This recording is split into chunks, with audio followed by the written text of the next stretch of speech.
Yali. Hola, muy buenas tardes. Les damos la bienvenida a este nuevo encuentro de la Fundación de Epilepsia Refractaria. Estamos muy gratos de dar la bienvenida a la doctora Francisca López. Doctora, muy buenas tardes. Hola, buenas tardes. Muchas gracias por la invitación. No, le agradecemos a usted el apoyo, a los papás de esta fundación que están muy motivados de poder recibir sus consultas. La doctora López es neuróloga infantil, es epileptóloga y trabaja actualmente en 3 lugares porque ella es muy aplicada y es una excelente doctora para todos quienes la conocen. Ella está en la clínica Las Condes, en la Liga Chilena contra la Epilepsia y en el Hospital Ezequiel Cortés.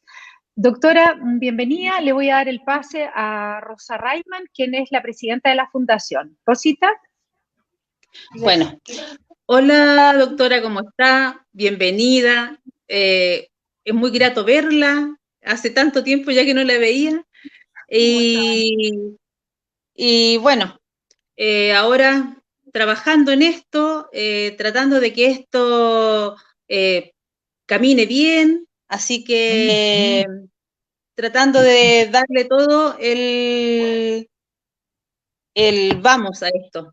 Mire, hay hartas dudas referente a lo que es la epilepsia, lo que son los síndromes, medicamentos, ahora el asunto de la vacuna por los niños, pero sí hay hartas, yo tengo hartas preguntas que han hecho las mamitas. Voy a decir, vamos a empezar con una. Sí, aquí hay una mamá que se llama Karen y nos pone,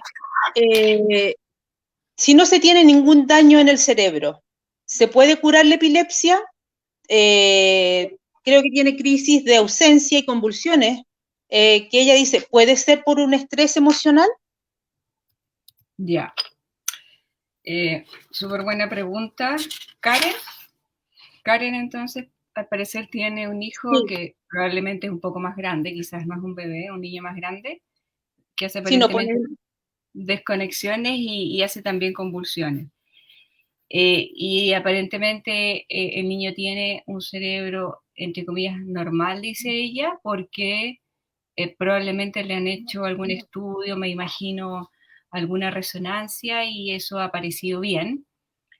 Y la segunda pregunta tiene un poco que ver con la primera en realidad, porque en la segunda ella pregunta si esto tiene que ver con alguna emoción. Es una pregunta que nos hacen muy frecuentemente los papás, porque en realidad cuando uno se encuentra con papás de chicos con enfermedades crónicas, lo primero que se preguntan es si ellos tienen algún grado de participación, responsabilidad o incluso a veces culpa de lo que les está pasando a sus chicos, ¿no es cierto? Por lo que me Exacto. pasó en el embarazo, porque no me cuidé, porque me permití pasar un mal rato en el embarazo, porque después vio cosas que no tenía que ver, porque fue sometido a un estrés, a una discusión de la cual fue eh, eh, presenció una discusión, etcétera, y los papás dicen, pucha, yo podría haber evitado eso y a lo mejor podría haber evitado el desarrollo de la epilepsia.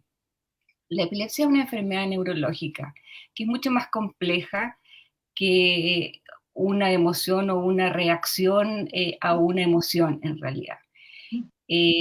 Como grandes causas de la epilepsia, nosotros en este minuto estamos manejando dos, las más importantes quizás, y una de ellas es la causa genética, eh, donde el componente hereditario familiar es muy importante. A la otra le llamamos estructural, donde lo que los pacientes tienen es un daño a nivel de la anatomía del sistema nervioso central.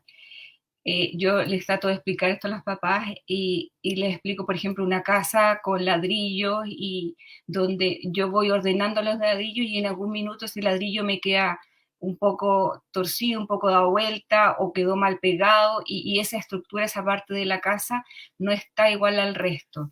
También les explico que el cerebro en alguna forma es parecido a lo que podría ser una nuez. Si uno piensa en eso, todas estas vueltas, estas curvas que tienen las nueces son muy, muy parecidas a las circunvoluciones, podría pensar uno que está el cerebro, todas estas curvas y vueltas que uno ve.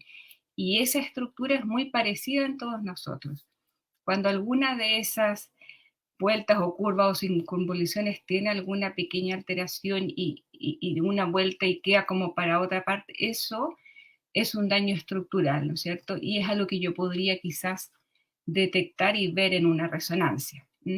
Por eso yo podría decir que hay dos grandes grupos, uno que es el estructural que yo puedo en general ver en la resonancia y otro donde yo supongo que no hay ningún tipo de lesión estructural, hago una resonancia, sale normal, y más bien se trata de algo funcional, algo que tiene que ver netamente con el intercambio de sustancias, el intercambio de cargas eléctricas, con el funcionamiento propiamente tal que afortunadamente en el tiempo se va a ir mejorando o solucionando en la medida que el paciente va creciendo y ese sistema nervioso central se va consolidando, ¿verdad? Y en este segundo grupo probablemente está el hijo o la hija de Karen, donde lo que ocurre es que probablemente hay algún antecedente familiar de familiares con epilepsia, la hija o hijo lo ha heredado, pero lo más probable es que se trate de un daño que tiene que ver con función y que por lo tanto en el tiempo eso se podría ir reparando y desapareciendo. Y entonces la respuesta en este caso podría ser sí, ¿verdad? Un paciente con epilepsia con un cerebro normal o con una resonancia normal podría mejorarse, sí, podría mejorarse. Así que yo creo que esa es un poco la respuesta, pensando en que probablemente se trata de algo genético. Depende mucho de la causa la respuesta a esta pregunta, pero si la causa es esa, yo creo que la respuesta es esa. Y en relación a la segunda pregunta, que yo les mencionaba que tiene que ver un poco con lo mismo. En la causa, en la genética, son genes que están alterados, son alteraciones mucho más profundas que están en nuestra información, pero ya más básica, que es la información genética que todos llevamos con nosotros. Y en esa información genética, como podría ser cualquier otra enfermedad hereditaria, como podría ser una miopía, porque mi papá tiene miopía, mi abuelo tenía miopía, yo también voy a tener miopía, porque eso viene ahí grabado en mi información genética. Esa epilepsia que viene ahí es hereditaria, la heredé, pero es muy probable que en el tiempo eso se supere. Y lo que puede ocurrir con algún evento estresante, con algunas situaciones que o coincidió solamente temporalmente con el inicio de la epilepsia, o sí quizás puede haber sido algún gatillante, pero no causa, son dos cosas distintas. Uno puede ser un gatillante de la crisis y el otro es definitivamente la causa de la epilepsia. ¿Mm? Así que yo creo que esa podría ser la respuesta como más clara para Karen. Rosa, ¿no te escuchamos, Rosita? ¿Ahí? Perdón, Ahí sí. ahí, ya. Otra pregunta que me están haciendo acá es, dice, es que ella quiere tener otra opinión, ella es Andrea Gajardo, miembro de la fundación, y ella dice que tiene una hija de 12 años que se llama Florencia, ella no habla, tiene retraso severo cognitivo, retraso moderado motor, dice, neumonías crónicas, etcétera, como antecedente. Fue operada de callosotomía en junio del 2020 con buenísimo porcentaje de éxito y no fue así. Siguió peor con más Dropatac que no la dejan desplazarse. El neurocirujano me habló de una segunda intervención. ¿Será lo correcto? Pregunta. Nos da mucho miedo ya que es una cirugía de alto riesgo. Y la otra consulta que ella hace es los alimentos que son malos para su enfermedad, ya que Florencia come de todo y si no le escondemos las cosas, ella podría estar comiendo todo el día. ¿Qué debemos disminuir o sacar de su dieta? Eso sería.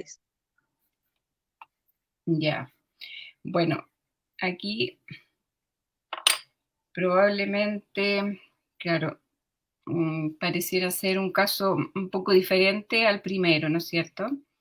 Sí. El primer caso da la impresión que debe ser una chica un poquito más grande que tiene probablemente una vida un poco más, menos entorpecida, podríamos decir. Me da la impresión que no tenía otra enfermedad asociada como un retraso del lenguaje, un retraso psicomotor. Pero en este caso la Florencia tiene un retraso, ¿no es cierto?, que es más importante, no habla, eso es importante, y además tiene algunas enfermedades intercurrentes de otros sistemas, como las neumonias, que probablemente le obligan a estar quizás en algún momento hospitalizada, una cuestión un poco más compleja.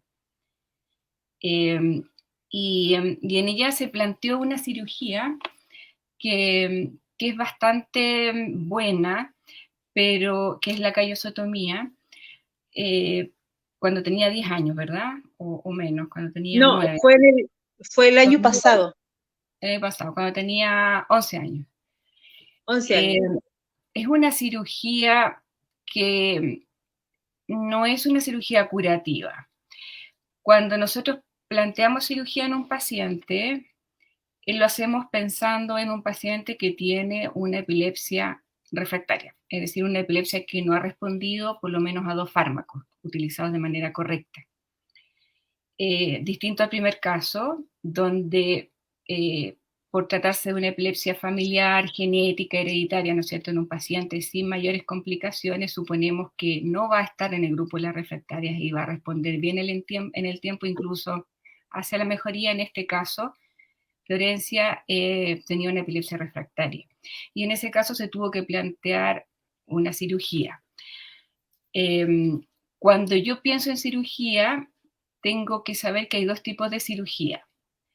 Una que es la cirugía curativa, cuyo objetivo es idealmente mejorar al paciente. El paciente se opera y con una alta probabilidad, 70%, que es muy, muy alto eso, o sea, de 100 pacientes que se someten a esta cirugía, 70 podrían quedar con libertad de crisis, versus otros tipos de cirugía que nosotros llamamos cirugías paliativas, donde el objetivo es efectivamente paliar el número de crisis que tienen los pacientes en el día. No voy a curarlo, las crisis no se van a pasar. Si existió la idea de que se iba a mejorar, probablemente no fue una buena interpretación o recepción de los datos, pero la callosotomía está dentro del grupo de las cirugías paliativas. ¿Ah? El estimulador vagal es también de algún modo un tratamiento quirúrgico, entre comillas, que también es paliativo. Pero las cirugías resectivas, cuando uno piensa en resección completa de la lesión, esas son las cirugías que uno supone que van a ser curativas. Entonces, eso es lo primero que tenemos que saber, que hay cirugías que son curativas, que están enfocadas a la mejoría casi total de la epilepsia, y las otras que son básicamente paliativas para disminuir el número de crisis que el paciente presenta, ya sea diariamente o al mes, el número de crisis que presenta el paciente. Y en ese grupo está la callosotomía.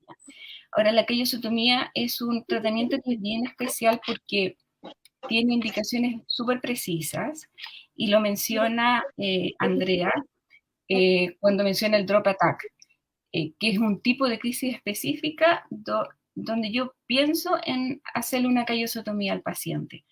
Y ahí lo que ocurre es que por determinadas situaciones se produce una caída, ¿no es cierto? Una caída o de la cabeza o del cuerpo, y eso genera mucha complicación desde el punto de vista, nosotros le llamamos morbilidad, como comorbilidad de las crisis, porque claro, si de pronto estás sentado comiendo y se cae la cabeza bruscamente, se pueden dañar mucho, se dañan la boca, los dientes, se pegan en la nariz, es bien traumático, es bien fuerte para los papás el asunto de los drop attack.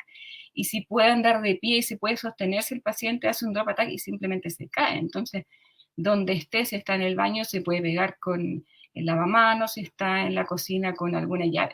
Es bastante complejo y traumático eso. Es muy complejo porque efectivamente uno ve a los pacientes y tienen heridas recientes, tienen cicatrices, es algo muy fuerte y duro para los papás manejarlo. Afortunadamente está este tipo de cirugía que es la callosotomía, pero es un tipo de cirugía paliativa.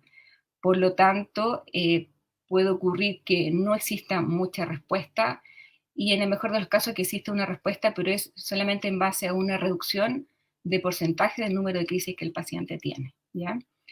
Si lo que tiene la Florencia son drop attack y el cirujano le habló de una nueva cirugía, probablemente sea una alternativa.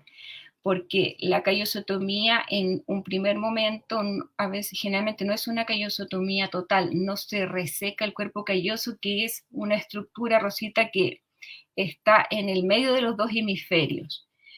Hemisferio derecho, hemisferio izquierdo, y el cuerpo calloso es una lámina que va por el medio, cuya función es conectar izquierda-derecha, derecha-izquierda. Entonces, ¿qué ocurre en una crisis?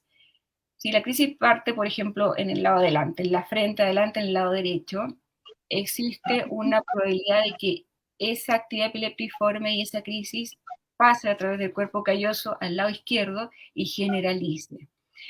Y lo que inicialmente fue un movimiento de un brazo, en el momento en que pasa por el cuerpo calloso hacia el otro lado, se disemina y dispersa y va a ser el movimiento completo y va a ser la convulsiva y el paciente se cae. Cuando el paciente tiene drop attack, cualquier crisis que hace el paciente, parta de donde parta, inmediatamente, instantáneamente, pasa, difunde hacia el otro lado, se generaliza y ¡pum!, se produce la caída del paciente. Y ahí es cuando el paciente se daña. Entonces, ¿cuál es el objetivo de esta callosotomía? Ir resecando este cuerpo calloso que está justo al medio, que es este mecanismo de unión entre derecha e izquierda, para que lo que pasa en el lado derecho no se transmita al lado izquierdo y no ocurra esta generalización, ¿ya? En una primera instancia, esta resección no es completa, ¿ah?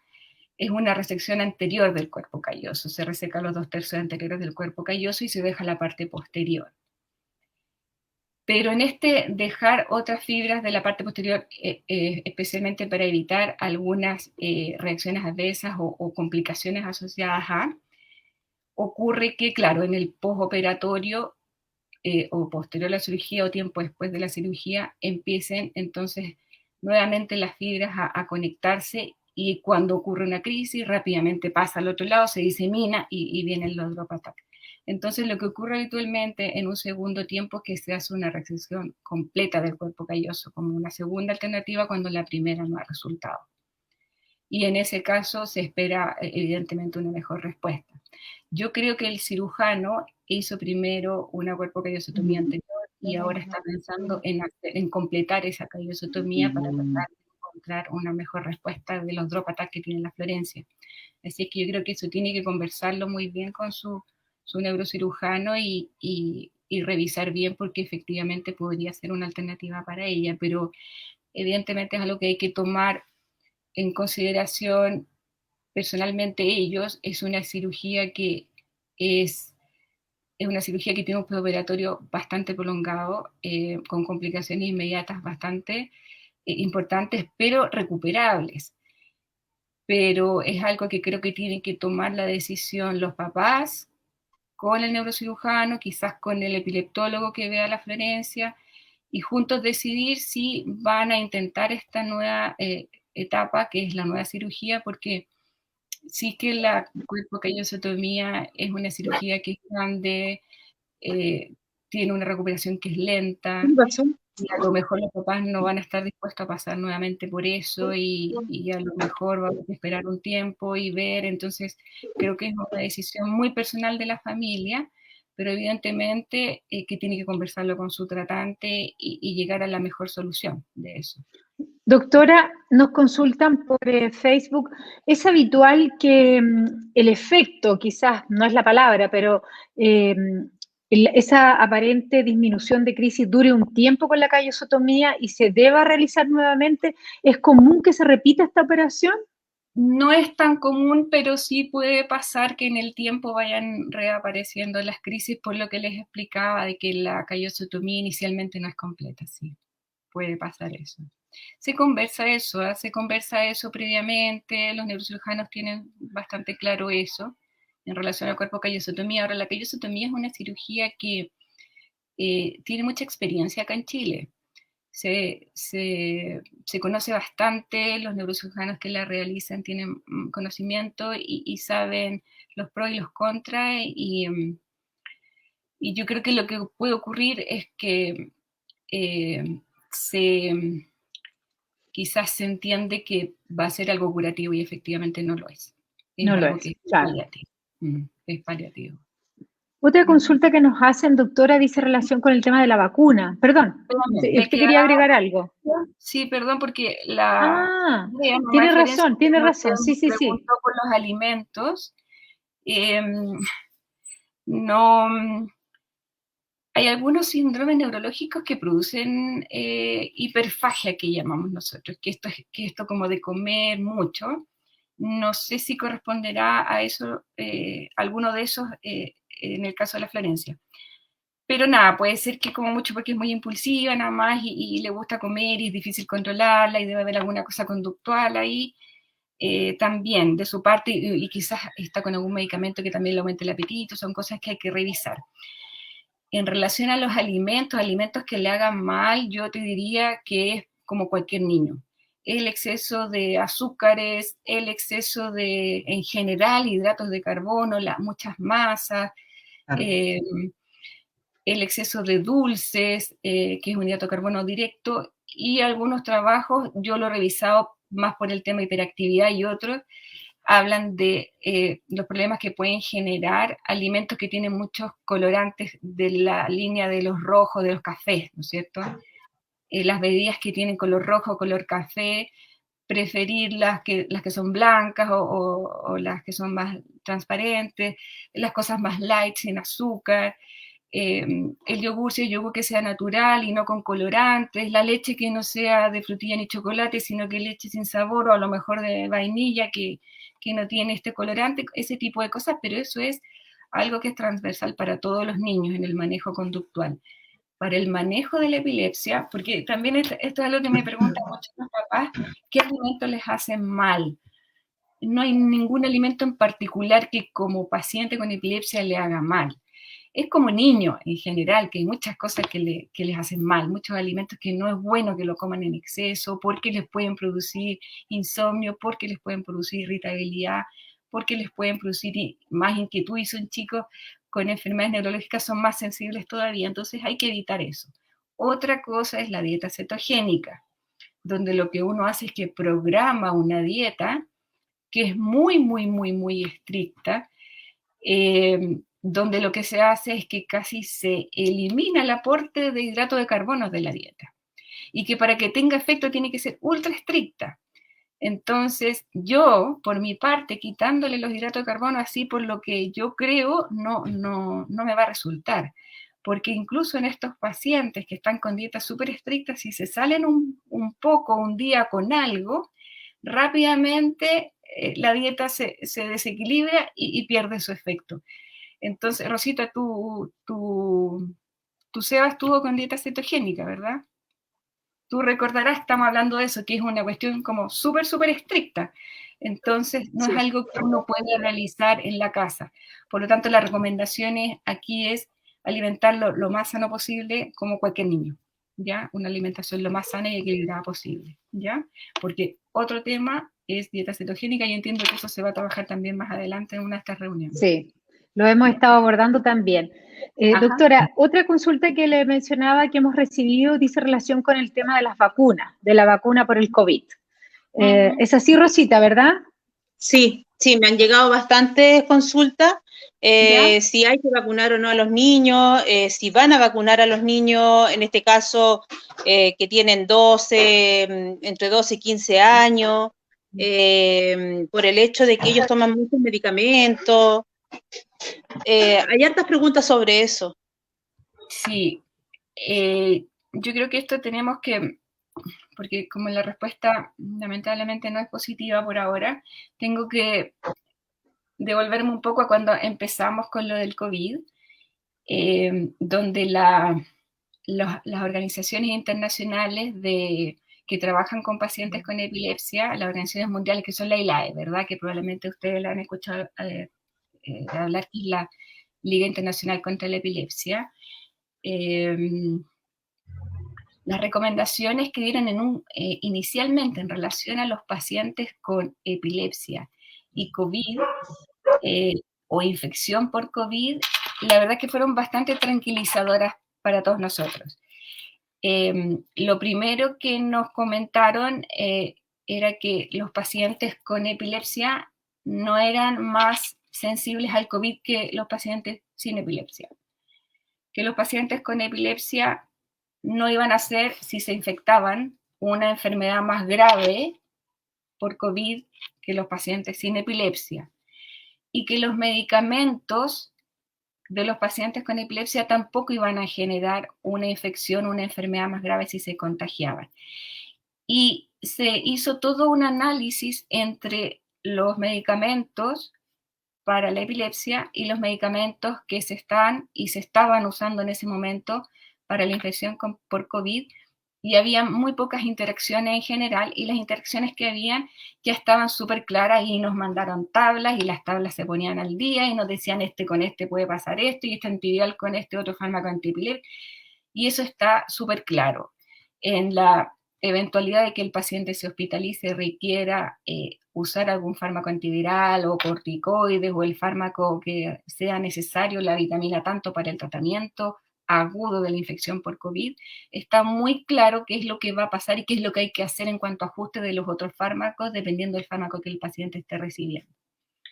Lo otro que nos se sugirió en ese momento dentro de las recomendaciones, era intentar no hacer muchos cambios en cuanto a retiro de fármacos o pruebas de términos de tratamiento o de suspensiones de tratamiento, porque ese hecho conlleva un riesgo, aunque mínimo, de crisis. Y como estábamos todos en cuarentena y encerrados y nadie salía y las urgencias eran básicamente, los servicios de urgencia estaban básicamente ocupados por pacientes con COVID, nadie quería ir a la urgencia y nadie quería que su paciente tampoco tuviera el que tuviera, fuera a la urgencia. Por lo tanto, la sugerencia en ese minuto también fue no hacer modificaciones durante ese periodo. Pasado el periodo de cuarentena, ya estamos volviendo un poco a la normalidad. Los pacientes que tenían que suspender sus tratamientos los han ido suspendiendo. Los pacientes que tenían que bajar dosis de alguno los hemos ido bajando. Y hemos ido trabajando así lentamente y volviendo un poco a la normalidad en ese sentido. Así que teniendo en cuenta eso, que en general, en relación a COVID, el paciente con epilepsia es un paciente más, no reviste mayor riesgo que el paciente hipertenso, o que el paciente con obesidad, o que el paciente con una enfermedad respiratoria crónica, o un paciente inmunodeprimido, un paciente con algún fármaco que le disminuya la inmunidad o la respuesta a las infecciones. No estamos en ese grupo, afortunadamente. Y eso es lo primero que tenemos que tener bien claro. Ahora, en relación específicamente a la vacunación por COVID en pacientes con epilepsia es para mayores de 18 años. No hemos todavía recibido información sobre menores de 18 años. Y sabemos que los niños tampoco se están vacunando. Básicamente porque los niños en una proporción muy baja hacen enfermedades más complejas por COVID. El resto hace una enfermedad que es muy leve. Y la indicación actual es para los mayores de 18 años con epilepsia refractaria, es vacunación por COVID. Así es que el corte se está haciendo a los 18 años. Ahora, personalmente yo creo que mientras más universal sea la vacunación, mejor para todos, ¿verdad? Y por eso hay que estar muy atentos en lo que significa refractariedad. Porque si yo estoy y me han probado 2 fármacos y yo sigo con crisis, aunque tenga una crisis al mes, o aunque tenga una crisis cada 2 meses, o aunque tenga una crisis cada 6 meses, o aunque tenga una crisis cada 6 años, yo soy refractaria. Porque los 2 fármacos que me están dando no me están sirviendo para dejarme libre de crisis. Por lo tanto, si tengo más de 18 años, me deberían vacunar contra el COVID, ¿ya? Así es que esa es una definición que tiene que quedar como bien clara. El paciente refractario no es el que tiene 10 crisis al día, también es el paciente que persiste con crisis y que no ha podido ser manejado a pesar de haber usado 2 fármacos de manera adecuada, ¿ya? Y si lo tomamos así, yo creo que muchos de nuestros pacientes van a poder ingresar en ese criterio de vacunación, ¿no? ¿Pero no son pacientes prioritarios en este minuto? Bueno, en fecha, no sé la fecha de vacunación, pero sí ya está indicado mayores de 18 años con epilepsia refractaria, ¿ya? ¿Está dentro de los grupos prioritarios entonces? Dentro de los grupos sí. Para fecha no lo sé, pero está dentro de los grupos sí, ¿ya? Ok. Dentro de los grupos con enfermedades crónicas.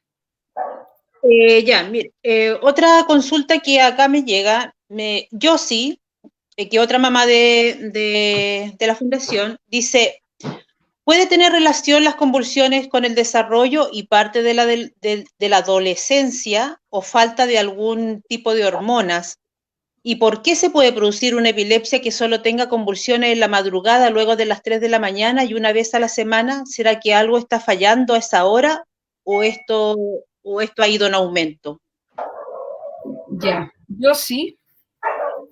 Yo sí. Está preguntando, yo sí, tengo que decirle a Yossi que sus preguntas son súper difíciles.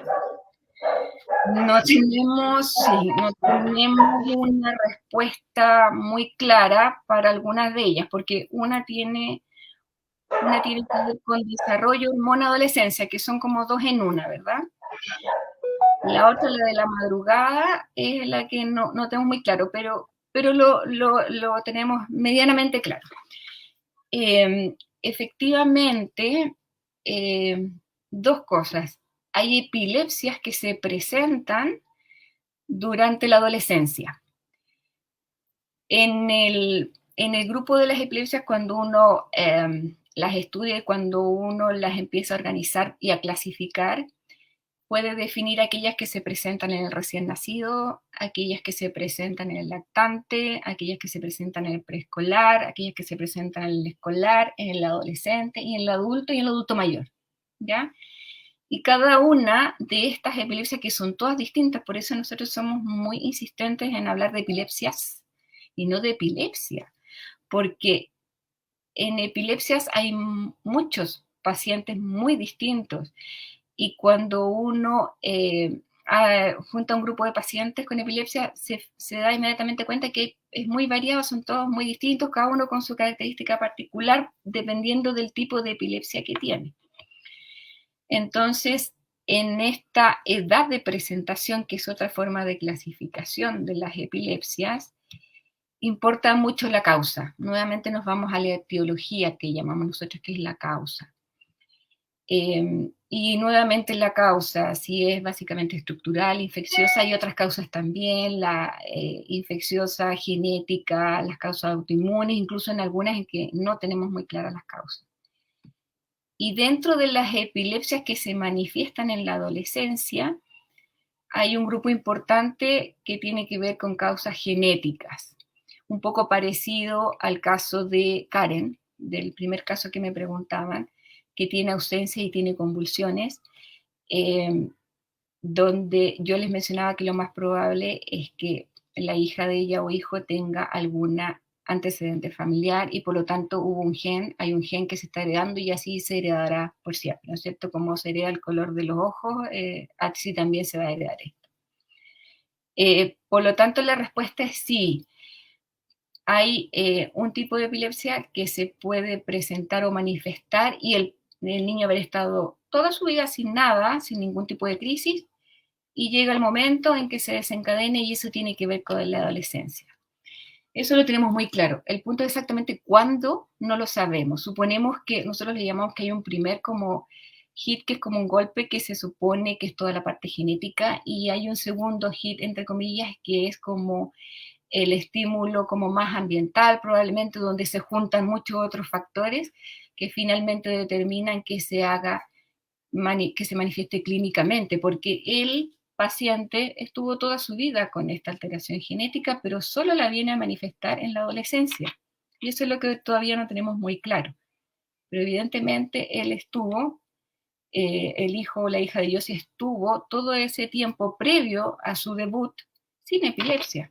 Pero en algún momento se generó toda una situación y manifestó la enfermedad, con las convulsiones, las crisis, con lo que corresponde. Y eso es en la adolescencia.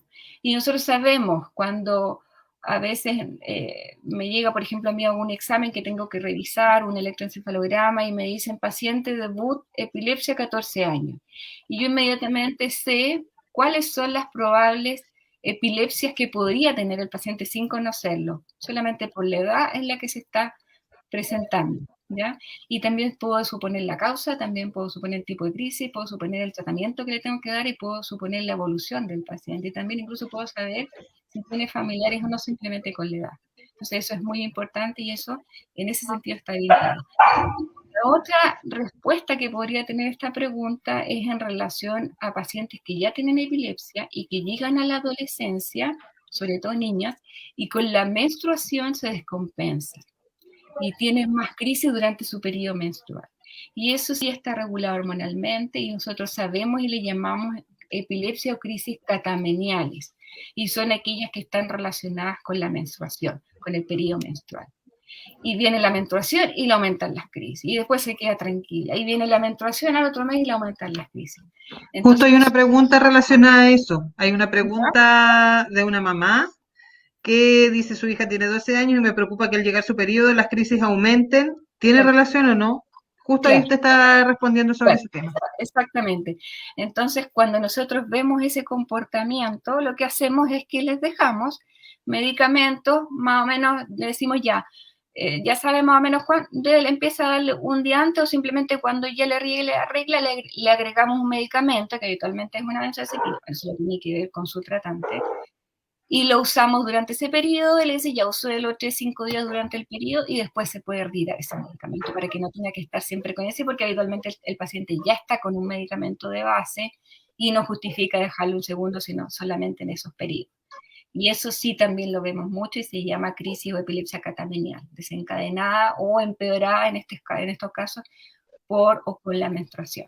Entonces tenemos epilepsias que se pueden manifestar durante la adolescencia, y tenemos crisis que se pueden descompensar, o epilepsias que se pueden descompensar en la adolescencia en relación a la menstruación. Y en relación a la otra pregunta que tiene que ver con crisis que se presentan de madrugada, eso tiene que ver con algunos tipos de epilepsia también que característicamente, así como característicamente se presenta en el periodo recién nacido, o se presenta cuando es adulto mayor, o se presenta entre los 7 y los 13 años. Nosotros sabemos que la epilepsia tanto se presenta entre los 7 y 13 años con tal tipo de crisis.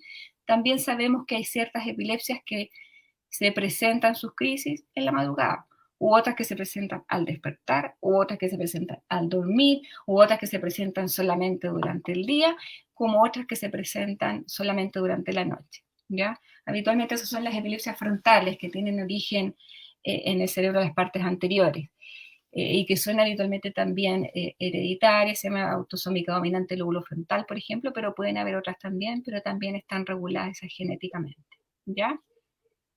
Ok, ya, hay otra, Marcela Espinosa, que es de la Fundación, dice, yo quisiera preguntar por el estimulador vagal, pues mi hija convulsiona una vez al mes y tiene una vida prácticamente normal a sus 18 años.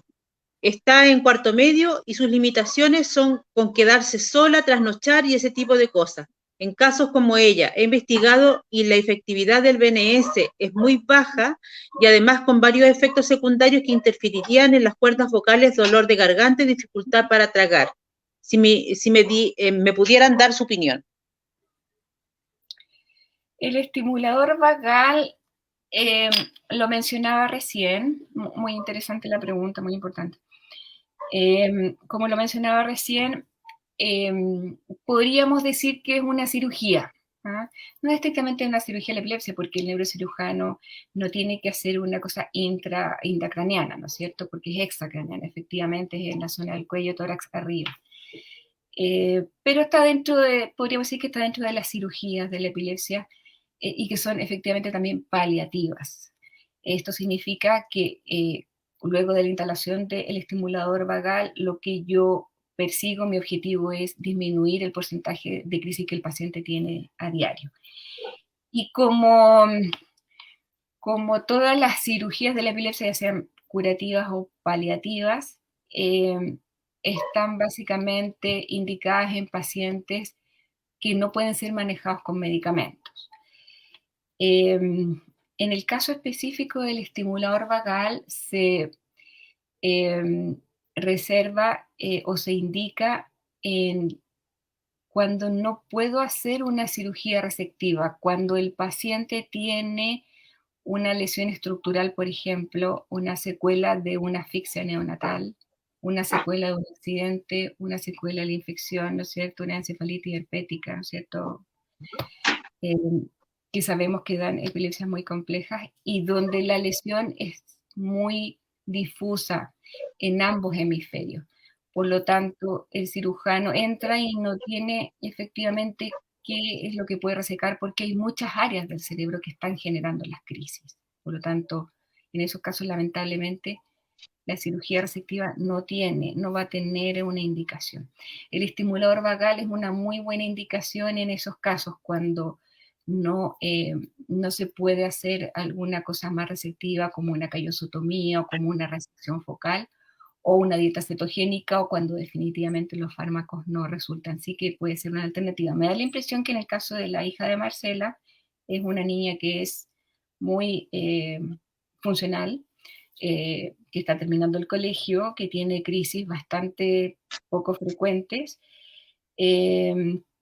No sé si sea efectivamente el paciente como para, pero habría que revisarlo. Yo les insisto, todo lo que uno conversa en estas situaciones, en estos paneles, uno lo trata de hacer una respuesta un poco general y transversal, pero finalmente es muy caso a caso la revisión de cada situación particular, ¿ya?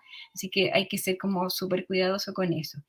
Y en relación a las reacciones adversas, lo que le podría yo decir a Marcela es que no, pues el estimulador vagal tiene re pocas reacciones adversas y eso es una gran ventaja.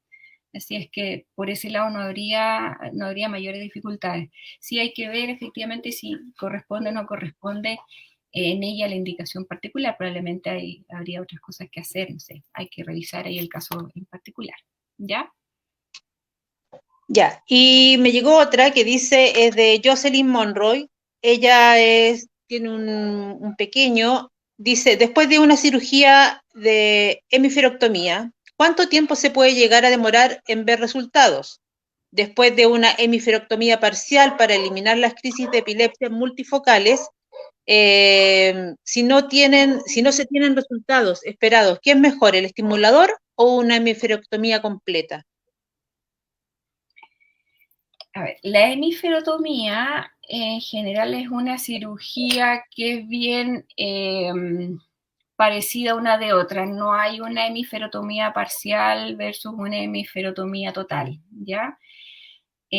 La hemiferotomía, un poco como lo dice su nombre, es una cirugía que compromete un hemisferio. Es una cirugía que es no menor, porque lo que yo estoy haciendo es tomar la decisión de desconectar y dejar sin funcionamiento un hemisferio completo, ¿ya? Es una cirugía que está dentro del grupo de las cirugías curativas.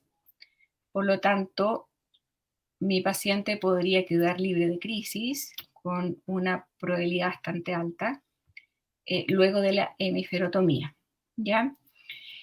Depende esto también, nuevamente nos vamos al caso a caso, porque dentro del grupo de pacientes que van a hemiferotomía, que evidentemente son pacientes que tienen una lesión de un solo hemisferio con el otro hemisferio casi indemne, el otro hemisferio que es el que me va a quedar funcionando, tiene que estar funcionando casi al 100%. El otro, el hemisferio que está con la enfermedad, está casi completamente comprometido. Por lo tanto, yo tomo la decisión de desconectarlo y dejarlo encerrado ahí, encapsulado, y que su actividad no pase al otro hemisferio y no pase a ninguna parte y se quede simplemente ahí, por lo tanto, que no genere crisis epiléptica. Eso en general es la hemiferotomía. Y es una cirugía que tiene una técnica que es bastante similar para todos los pacientes, puede haber algunas diferencias dependiendo del caso, pero en general en eso consiste, en la desconexión casi completa de un hemisferio o completo de un hemisferio funcional. ¿A Sebastián se le hicieron? Esa es la que le hicieron, pero lo que puede haber ocurrido es que hayan quedado fibras que no hayan quedado completamente desconectados o a veces se reconectan, etcétera, etcétera. ¿Por qué? Porque anteriormente, años atrás, lo que se hacía era resección del hemisferio casi. O sea, se sacaban muchas áreas y eso determinaba que disminuía mucho el volumen cerebral y eso traía muchas complicaciones graves, a veces fatales, muy complejas. y esa cirugía entiendo que ya casi no se hace en ninguna parte. La otra vez yo conversaba con el doctor Campo y él me decía, yo creo que en ninguna parte se hace hemisferectomía. Lo que se hace actualmente es una hemisferectomía funcional, donde lo que ocurre es que se desconecta ese hemisferio, pero queda ahí y se desconecta. Algunas áreas se resecan, pero el resto queda ahí, ¿ya? Por lo tanto, es una cirugía que es bastante parecida a una de otra. Pero en este no sacar, sino que desconectar, puede ocurrir y ocurre en todo el mundo, que claro, la desconexión no es completa y puede haber algún grupo de pacientes que vuelva con crisis posterior a la cirugía. Y ahí lo que hay que hacer, también es cirujano y nosotros como epileptólogos sabemos perfectamente que esto puede ocurrir y esto uno se lo transmite a los pacientes. Por lo tanto, uno jamás le diría a un paciente que luego de una hemisferotomía va a quedar libre de crisis un 100%. Probablemente uno habla de un 70% de probabilidad de libertad de crisis, ¿ya? Bueno, si ocurre lo contrario y no queda el paciente con libertad de crisis, lo que hay que hacer es un estudio donde se ve cómo están las conexiones entre un hemisferio y otro, y se ve efectivamente dónde todavía hay fibras o han aparecido fibras y conexiones y que probablemente antes no se veía, que se llama una tractografía, donde se ven como los tractos que van con las informaciones de un lado a otro, y el cirujano va e intenta resecar nuevamente esas áreas que han quedado ahí. Se puede hacer, se hace, no es frecuente, pero se hace y habitualmente con una buena resolución, así que es una alternativa a considerar, insisto nuevamente, caso a caso, paciente con su tratante, paciente con su epileptólogo, eso hay que conversarlo muy, muy personalmente ahí en el caso, pero sí es una alternativa. Ya, y la misma mamá pregunta, ¿hasta qué edad es alta la neuroplasticidad cerebral de un niño? La misma mamá hace esa pregunta. Plasticidad neuronal. La plasticidad neuronal es un término que nosotros usamos mucho y que tiene que ver con la capacidad que tienen algunas neuronas de suplir o tomar la función de otras que ya no están funcionando. Y esto es muy importante cuando hay alguna lesión cerebral en un niño pequeñito, porque esas neuronas que no están cumpliendo, por ejemplo, con la función de visual, por ejemplo, podrían quizás suplir la función de otras áreas y apoyarse. O a lo mejor neuronas que tienen que ver con movilidad del brazo, por ejemplo, que están dañadas, podrían, si yo la estimulo, y por eso es que es tan importante la terapia ocupacional, la rehabilitación con la kinesióloga, de hacer mover el brazo, porque finalmente este estímulo que yo estoy mandando va a permitir que neuronas que no estaban capacitadas inicialmente para generar movimiento en mi brazo, finalmente podrían llegar a generar algún movimiento. Y eso es lo que se llama plasticidad. Y esta plasticidad tiene más o menos definidas ciertas edades para plasticidad del lenguaje, para plasticidad de movilidad de la mano, para plasticidad de movilidad del pie, y esas son edades que nosotros manejamos cuando estamos pensando en algún paciente que tiene que ser efectivamente sometido a alguna cirugía y podríamos comprometer algún tipo de estas funciones, y nosotros sabemos que como es pequeñito y por la plasticidad neuronal va a poder recuperarse si le hacemos mucha kinesioterapia. Por eso que es un concepto para nosotros súper, súper importante, la plasticidad neuronal. Yo le quería comentar una consulta que llegó por Facebook de las personas que nos están viendo en este momento.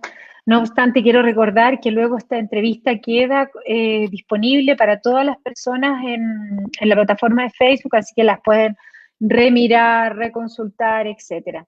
Reiteramos nuestro agradecimiento a la doctora Francisca López por su generosa entrega en este momento. Ha sido muy amable en contestar todas y cada una, por muy específicas que estas sean, y como usted nos dice, personales. Aquí tal vez pasa lo mismo, pero queremos leerla para que todas las personas que nos están viendo en este minuto sepan que estamos online y respondiendo inquietudes. Es una consulta que nos hace María José, dice que ellos son de Los Ángeles. Dice que su hija tiene 12 años y ha probado todo lo que usted ha mencionado anteriormente: dieta cetogénica, callosotomía, y decenas de fármacos, dice, sin lograr disminuir las crisis. ¿Es prudente que ella consulte por la posibilidad del estimulador vagal o que le quedan otros pasos que completar antes de llegar a eso?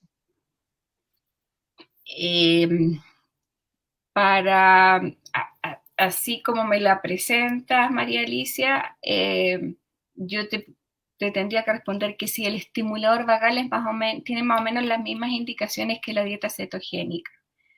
Cuando ninguna de las anteriores te está ayudando, el estimulador vagal o la dieta cetogénica podrían servir, ¿ya? Por lo tanto, la respuesta es sí, habría que revisar la causa específica, la neuroimagen de ese paciente, me refiero a la resonancia, qué tipo de crisis tiene, cuál es la funcionalidad, etcétera, etcétera.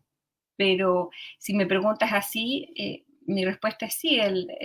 Si todo lo anterior no ha resultado, uno podría plantearse el uso de estimulador vagal, así como podría plantearme el uso de la dieta cetogénica, pero evidentemente que hay que ver otras situaciones puntuales para determinar si podría o no beneficiarse de este tratamiento, que recordemos que es paliativo. Por lo tanto, para tomar la decisión tengo que estar como bien clara si me puede servir o no en este caso en particular, ¿ya?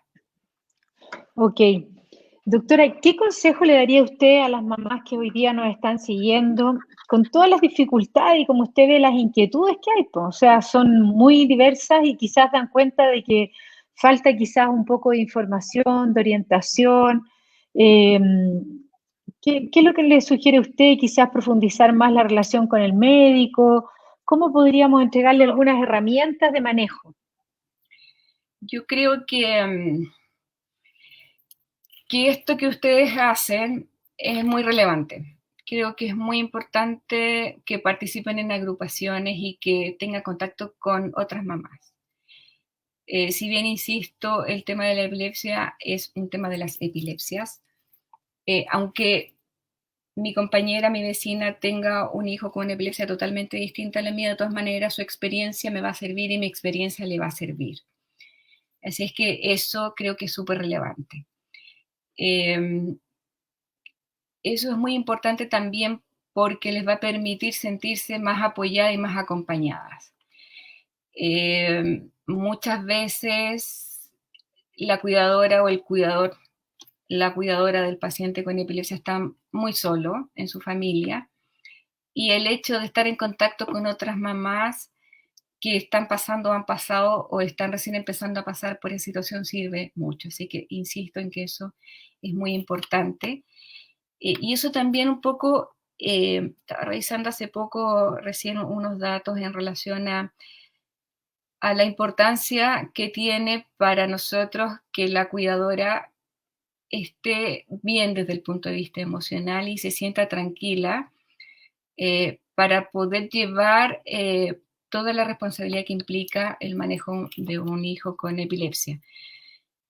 Por lo tanto, es un punto también bien importante. De darse un tiempo para descanso, darse un tiempo para lo personal, para algo que yo quiero hacer sin ninguna culpa. Porque si quiero ver una serie porque me gusta y quiero estar media hora o una hora viendo la serie, tengo derecho a hacerlo. Porque eso me va a servir, porque eso me entretiene y me distrae de mis responsabilidades. Y eso creo que también es bien importante que las mamás lo sepan. Evidentemente, todo lo que tiene que ver con consultar rápidamente, hacer todas las preguntas que tenga que hacerle a su médico. Si no entiende el diagnóstico, preguntarle cuál es el diagnóstico. Si no entiende qué es un electroencefalograma, preguntarle en qué consiste un electro. Si no entiende lo que va a pasar en la resonancia, si le puede hacer mal, si no le puede hacer mal, qué medicamento es este,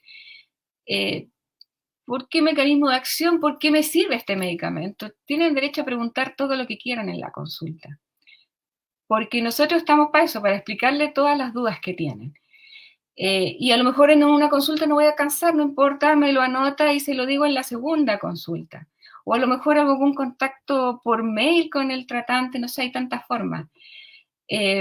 resolver las preguntas, resolver las dudas, resolver las preguntas con el tratante, resolver las dudas con las compañeras, con las vecinas que también tienen otros chicos, con quien sea, conversar también con el hijo es grande y también es importante conversar con él, contarle un poco lo que tiene, conversar con la profesora, con la familia, que sepan que esto es una enfermedad como podría ser cualquier otra, cómo se tiene que manejar, en qué consiste una crisis, si le da cuando yo no estoy, qué es lo que tienen que hacer, instruir al resto, es muy importante también, conversarlo entre ustedes, interactuar entre ustedes las mamás, pero también instruir al resto que está, o que puede estar en contacto con mi hijo, los familiares, el tío, la prima, la sobrina, quien sea, los abuelos, etcétera, los profesores, etcétera, etcétera. Creo que esos puntos son súper importantes tener en mente. Pero para mí es súper importante desde el punto de vista médico que los papás sepan que tienen que preguntar, que tienen que preguntar todas las dudas que tengan. Tienen que saber qué es una epilepsia, tienen que saber qué tipo de crisis tienen, por qué tiene epilepsia, cuál es la causa, qué va a pasar cuando esté más grande, qué hago de noche, qué hago si tiene una crisis, tengo que dormir con el niño, tiene que hacer ejercicio, tengo que exigirle en el colegio, no tengo que exigirle en el colegio, lo dejo hacer deporte, lo dejo todo ese tipo de cosas, que espero que las podamos seguir respondiendo quizás más adelante, pero son cosas súper importantes y que para eso está la consulta médica, ¿no es cierto? Que dura habitualmente media hora y qué sé yo, donde uno debería tener el tiempo para responder eso. Así que quizás Sí. espero haberlas ayudado. Súper agradecidas de la invitación. Luzma, gracias por el apoyo tecnológico. Tecnológico. Ya llevamos 56 minutos, doctora, respondiendo preguntas. Así ¿Cuánto? que 56 minutos. Se Sí, pasó así volando. que Y nos llegó el quedaron momento de preguntas despedirnos. aún. Sí. Sí. Bueno, no será la última oportunidad, ¿sí, Rosita? Sí, doctora, muchas gracias por todo esto, por la paciencia que tuvo en respondernos y ojalá la volvamos a tener, pues. Así que Encantada, de verdad encantada y muchas gracias por haberme invitado. Y espero responder y responder con precaución y espero que lo que uno conversa aquí sea una orientación y no una ley que la doctora dijo, porque no es así, hay que ser abierto, hay que tener cuidado, hay que ser súper respetuoso también de otra respuesta que pueda dar otro colega y esa es un poco la idea, interactuar, participar y ayudar finalmente, ¿verdad? Usted, yo de verdad súper agradecida por la invitación, Rosita, un gusto volver a vernos. igual, igual. Gracias María Alicia y Luzma y bueno, espero que nos sigamos encontrando y eso, muchas gracias. Muchísimas gracias, Muchas doctora. gracias. Gracias. Que esté muy Despedimos bien. entonces este Facebook Live. Le agradecemos a la doctora Rosita Luz María. Hasta una próxima oportunidad. Chao, chao. Chao. Chao. Chao. Chao.